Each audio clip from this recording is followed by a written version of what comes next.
Hello everybody and welcome. Well, today we're gonna talk about my favorite subject of all. Definitely feet is my favorite subject. You can see it on my face. I'm so excited to talk about this. This is a very long subject. I'm definitely not gonna be able to cover all of the symptoms of pathologies of the feet because there are way too many. But I'm gonna talk about the ones that you guys most ask.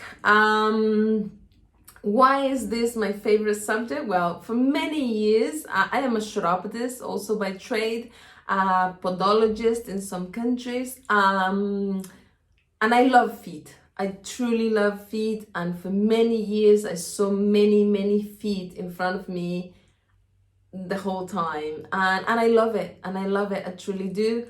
I still love it. I just choose another profession now. I choose to heal, but in another way, to help heal. And actually saying this is something that came to me many years ago when I started in the chiropodist business. When I had the feet in front of me, I felt that I was actually helping the person, but in another level, in a very profound level. Because although I didn't have this conscious that I have today about the disease and the emotions, back then when I was really young, I'm still young, but when I was really young, I used to read the books of Louise Hay, You Can Heal Your Life. In that book, she mentions all of the emotions behind each disease. And although I love that book because it was one of my first self-help books that I read, I just thought it was not complete. I think that book is amazing, but it's still back in 1970s when she wrote that book, and it was no more advanced and more studies about the diseases. So when it was pathologies of the feet, I was not completely sure that it just didn't click. That was completely right, mostly for what I was seeing in front of me with my patients and the stories behind them. It just didn't make sense. Years later, I started a course that was foot reading. Some stuff was actually accurate, some stuff I didn't completely agree with them. So, but I knew that I was feeling this thing inside me that the feet were telling me a lot more. And with my intuition and unconsciously saying something that today I find amazing, that back then I just knew it. When I used to go to people's houses to do their feet, I used to say to all of them, all your feet need is love. Seriously, that's all I used to say. That was my mantra for everybody. All your feet need is love. Funny enough, years later, I am in this now, and I know why I was saying this to people. Because their feet were neglected, their feet were abandoned. It was nothing that they were doing for their feet. I used to make even the joke, well, when you shower and you wash your feet and that, but when you put cream, you stop by the ankle. You just don't go further because it just feels like people didn't do it. You could just see it. Their skin was soft, but their feet weren't. And people used to laugh because it was true. They would stop creaming just there by the ankle. And now I know why. Because feet refers to mom, to my relationship with my mother. And it was a lot of issues. Normally, we always have kind of issues with mom. And I know I'm touching a very sensitive subject for many, because people normally say, no, that is not correct. My relationship with my mom is amazing. I love my mom so much. My relationship with my mom is perfect. I always hear that. But just minutes after, we get to the root cause. And yes, your relationship with your mom may be good, but you're walking on shells all the time with your mom. You're not walking you're working carefully because you don't want to ruin it, you don't want to mess it up again because one time you maybe had an issue with her, or actually you just don't want to hurt your mother, your mom is quite sensitive. The stories are endless, but the relationship is never perfect. It's always an issue there. And with that comes the feet problems, because feet conflicts and feet problems refer to that, a conflict with my mom, with my mother or my symbolic mother, the one that did the role of the mother. But also symbolic mother could be your boss, it could be your husband, your wife, maybe your kids. With them, somehow they remind you of the way your mom was with you or still is, or the relationship you had with your mother. So all of the feet issues always refer to my relationship with my mother and how I deal with my relationship with my mother. Always. But also the feet are in contact with the Mother Earth. So when we have an issue with our feet, we also having an issue with the Mother Earth, or how I move into life, how I walk, how I do my next step in life, how I jump. I need to do a big jump now in my life, but I'm struggling to do it. My support, because the feet are the ones that help you to support yourself. So the support that I have around me, but also that starts also with the support that you may never had from your mother, or the support you wanted to have from her, or the support you want today, but you don't get that. Also, the feet tells us about the direction I want to move my life to it. So when we have issues with our feet, we always have those kind of issues, but always goes related to the mother. When we have skin problems in our feet, the skin tells us about a conflict of the contact that we want to have with somebody, or the contact we don't want to have with somebody, maybe with the mother. And when we have dry skin, let's say allergies, well, when it's allergies, it's a bit of an irritation also with that person. The contact I don't want to have with that person, maybe the contact with that person could be your boss. You hate your job, you don't want to walk to work, you don't want to go to work, but you have to go, and that causes you irritation. But also when you have dry skin, or when you have corns, is that contact I don't want to have with them, and I'm also protecting myself. When we have thick skin on our feet, for example, it tells us about that protection. I create this bulletproof jacket in my feet, so I am protected from my mother most of the time, or what I said, the symbolic mothers around me. When we have fungus in our feet, we're talking about something dirty, something not nice that somebody has done to us, and I'm being forced to have contact with that person, but I really want to isolate myself from that person. I don't want to get close to that person. When we have bunions, for example, then we have a problem of obligation. We feel that we have an obligation to be in contact with the mother. Sometimes bunions happen to people that made a promise. Maybe you made a promise to your dad before your dad passed, and now you feel that you have an obligation to take care of your mother, but you really don't want to do it. But also when people are quite young, and also they come from a big long family of women most of the time, that they have bunions in the family, because they all feel this deep emotion of obligation, of taking care of mom, of doing stuff for mom, but they don't really want to do it, but for some reason they feel that they need to be present because they have this obligation.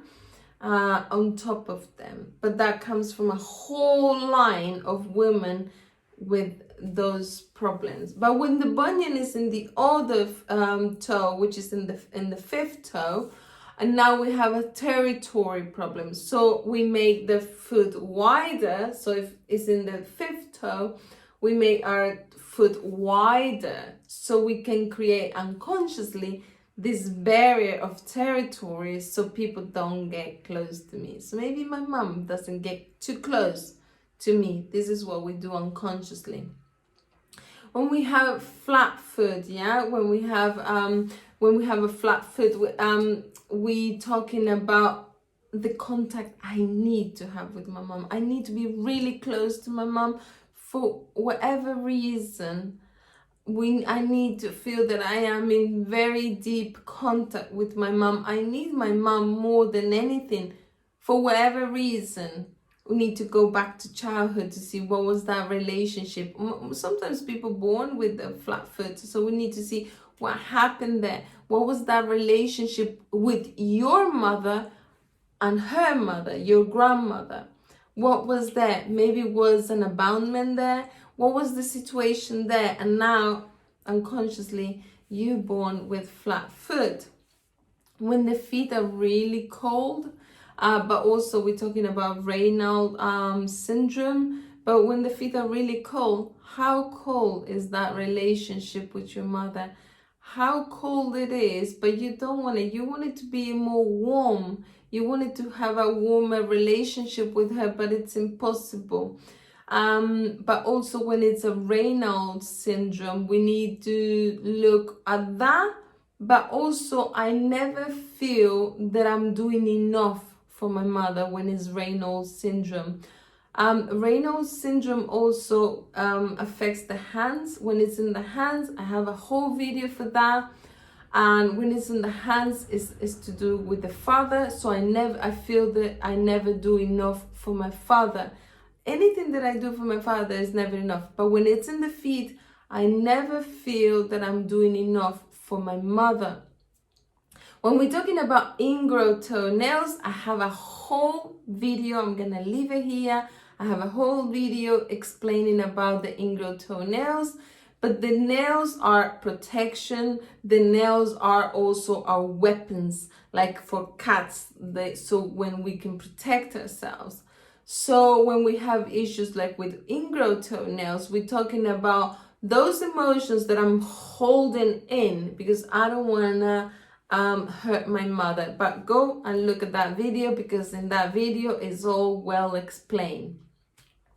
When we have warts, well, this is something very interesting because I'm from South America, so I study in my country. I learned about warts when I was studying.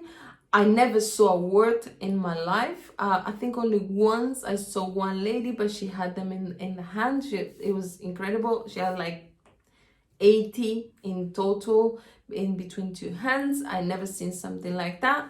I lived also in America. I worked there. I never saw nobody with warts. I moved to the UK.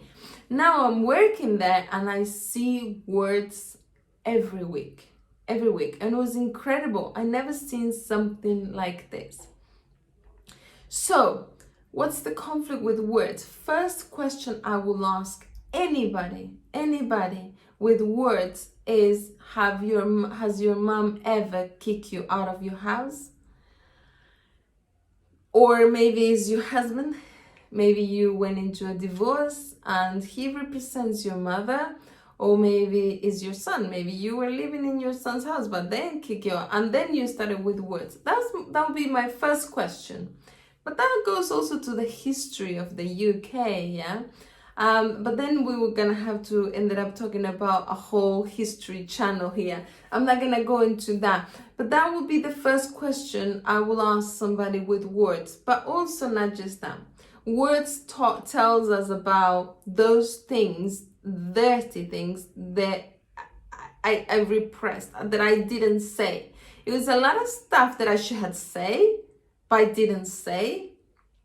I kept a lot of stuff, and I kept it because it was not really nice, and it was a lot to say, and I couldn't express myself. I didn't say. So now I have that word there to remind me of the stuff that I didn't say.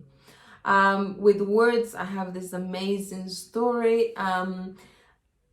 Years ago, working in the UK, a client of mine said to me, could you have a look of my niece, because she has a wart in her hand.